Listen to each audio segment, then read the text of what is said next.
আজ রবিবার 29 রমাদান অভয়নগর থানার শ্রীদারপুর ইউনিয়নের হরিশপুর আত্মাকুয়া যুব সংঘের উদ্যোগে মোহাম্মদ ইকবাল হোসেনের সভাপতিত্বে এক ইফতার মাহফিল অনুষ্ঠিত হয়।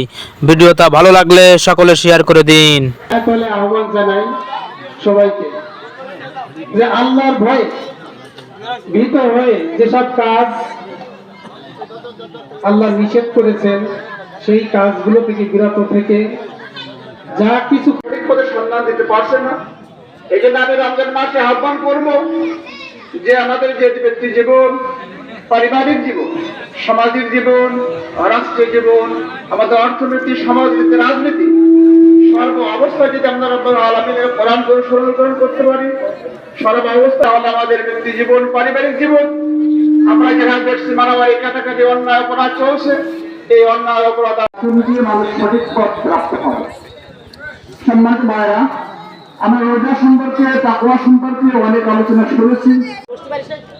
দুর্গতেশ্বরী মানবতা প্রত্যেক দূত সাইদুল মুরসালিন খাতামুন নবীন সেই মহান নেতা